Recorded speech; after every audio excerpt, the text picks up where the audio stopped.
He was the shining star of the future of basketball before he even started high school. He's raised the level of the entire league and has continued to do that. The ultimate champion. The experience of playing with a guy with his level of IQ and his game speaks for itself, what he's been able to accomplish on the court, and his style of play matches well. A guy that can dribble, pass, shoot, and being able to work off of him.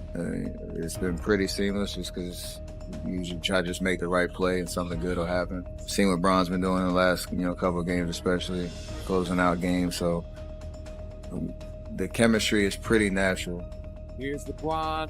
Look at that kid. You saw that coming.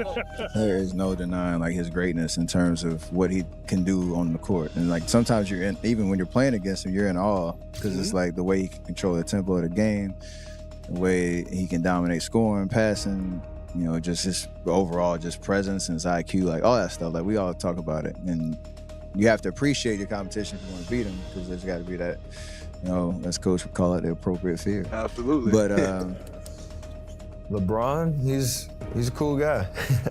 I met LeBron back when I was in college and at Davidson. I'll never be so far removed from the time like I was in Detroit playing in the Sweet 16 game. So to be in the tournament run, and I wish y'all could have been like on our team bus, like driving up to or in Detroit, going back and forth from the game, and you hear these rumors like, "Hey, I think LeBron's coming to the game." Like, what? Somebody called the Davidson staff for some tickets for Bron to sit in our section. What are you talking about? This is right. It's probably his fourth year in the league, and so nobody believed he'd show up. And then we get to the forward field, and lo and behold, like right when the tip-off is coming, here comes Rich, Bron. I was trying to think who else was over there. And like 5 or 6 people, and he's there just being a fan and watching us play. So, and then he came out to a tournament game when we played Wisconsin and watched us play as well. So I know he's a fan of the tournament and certain personalities in the college game and whatnot. He showed crazy support for me and my team. I met him, talked to him a couple of times back then. He's a guy that actually, for me, when I was coming through college, when I first met him, he came to a couple of my games. And this dude is maybe his 4th or 5th year in the league, and he's coming to my game, supporting and cheering and doing all that stuff, even at the place he was at in his career as, the future superstar and, like you said, Hall of Famer, potentially greatest of all time. Like, just real down to earth, approachable. Gave me a lot of mental, nuggets that I could take with me as I started my own NBA career.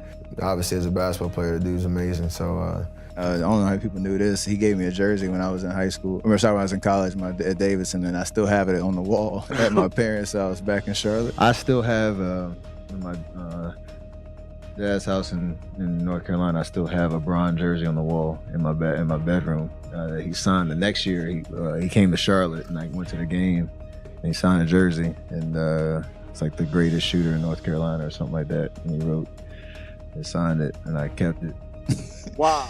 And he wrote it like to the king of basketball in North Carolina and signed it and all that. So like I'll never be too far removed from like where I came from in terms of this journey. Gave me the shoes after the game and all that. So it's still wild just to think about the journey since then. Because who would have ever thought that?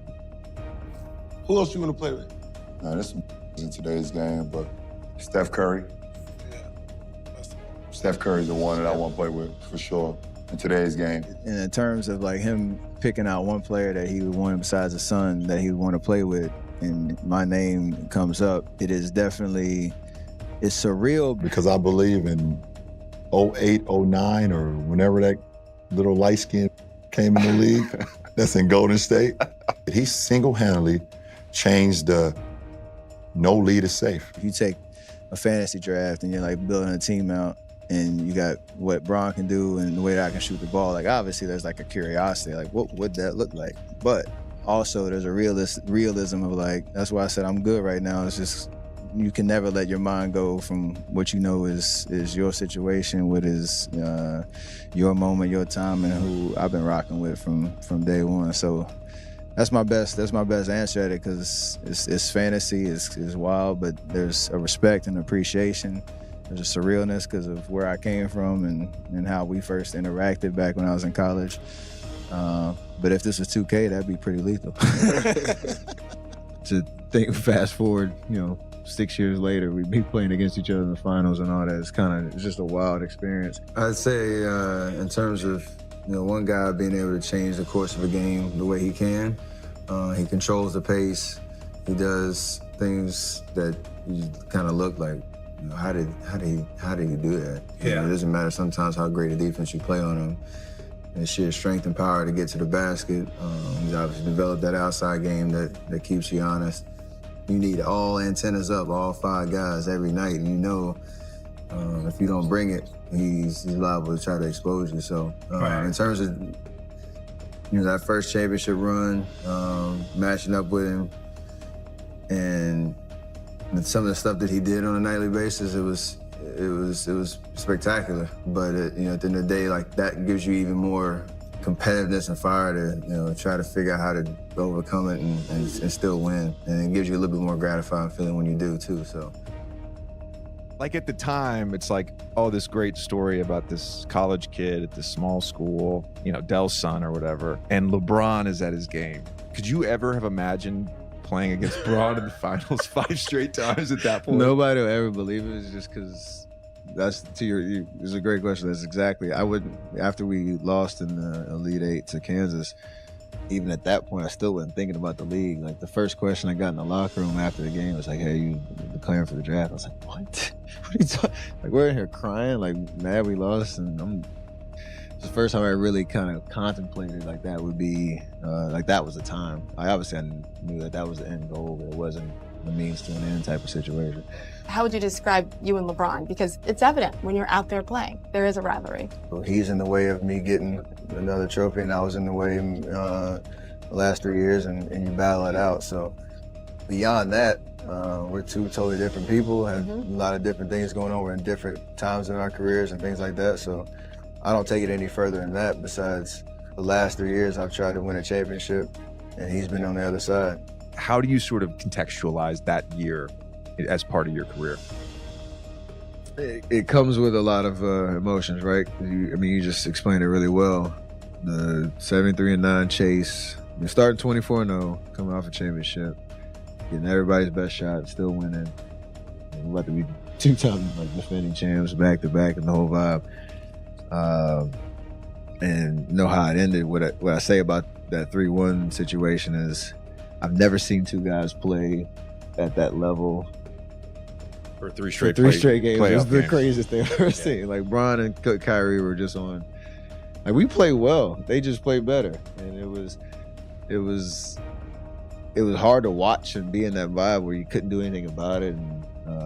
And we still had an opportunity to win game 5 and 7 down the stretch, and then the Kevin Love possession, which is one of my, like, if there's like one play, like, I know I should have done something different, it's that one. Stephen Curry has just shattered the silence with a jaw-dropping demand that could shake the very foundation of the NBA.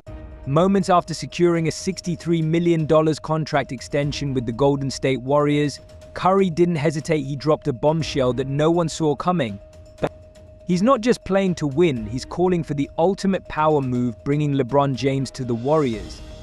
This isn't a mere suggestion, it's a calculated, high-stakes gamble that could change everything we know about basketball. And Curry's message is loud and clear. If the Warriors want to dominate the league and secure another championship, they must make this happen. The gravity of this demand is staggering, and the repercussions could be felt across every corner of the NBA. But what led to this moment, and what does it mean for the future of the NBA? Stephen Curry's decision to extend his contract with the Warriors was expected, but the immediate demand he made has left the basketball world in disbelief. A 1-year, $63 million extension is no small feat. It's one of the most lucrative contracts in NBA history, a testament to Curry's unparalleled value to the Warriors. But Curry wasn't satisfied with just securing his future. He wanted to change the course of NBA history. His demand for LeBron James to join Golden State isn't just a request, it's a declaration of war on the rest of the league. Curry's intent is crystal clear. He's aiming for nothing less than another championship, and he knows that teaming up with LeBron is the key to achieving that goal. But how realistic is this super team, and what would it take to make it happen? Let's break down the numbers. Curry's $63 million extension, while impressive, also comes with significant financial responsibilities for the Warriors.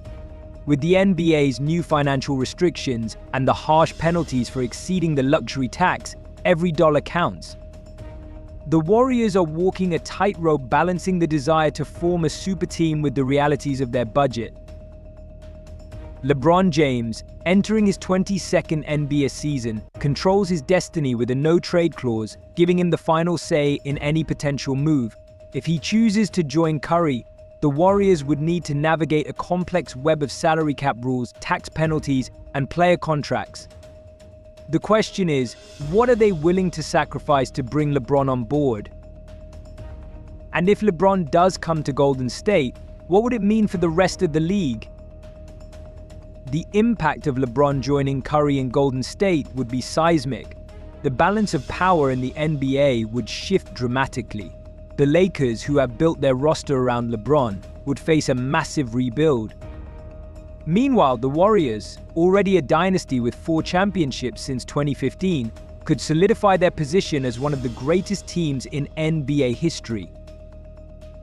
This potential super team could be unstoppable, with Curry and LeBron's combined basketball IQ, skills, and leadership making them a nightmare for any opponent. The ripple effects would be felt across the league, forcing other teams to rethink their strategies, potentially leading to more blockbuster trades as everyone scrambles to keep up. But how do Curry and LeBron feel about this possible partnership? Curry and LeBron have a history that's as rich as it is complex. Rivals for years, they've faced off in some of the most memorable NBA finals of all time. But in 2024, during the Olympics in France, they played together and something incredible happened. Their chemistry was undeniable, their respect for each other deepened, and the idea of them joining forces became more real than ever.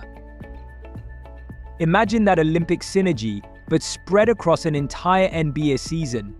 This isn't just about 2 great players teaming up, it's about creating a partnership that could redefine what it means to be a super team in the modern NBA. But what does this mean for the rest of the league? Let's explore. If Curry and LeBron do join forces, the ripple effects would be profound. Teams across the NBA would need to adapt or be left behind. The Warriors could dominate in a way we haven't seen since the peak of the Jordan-era Bulls. But with great power comes great responsibility, and the pressure would be on Curry, LeBron, and the Warriors organization to deliver. The next few months will be crucial as both teams navigate their options. The Warriors must decide if they're willing to take the financial and strategic risks, while LeBron must consider the legacy implications of such a move. The dream of Curry and LeBron joining forces is tantalizing, but whether it becomes a reality remains to be seen. One thing is certain: the legacy of these 2 legends will continue to grow, whether they remain rivals or unite as teammates. As the new NBA season approaches, the basketball world watches with bated breath. Will Curry and LeBron change the course of NBA history? Only time will tell. But one thing is for sure: the possibilities are endless, and the stakes have never been higher.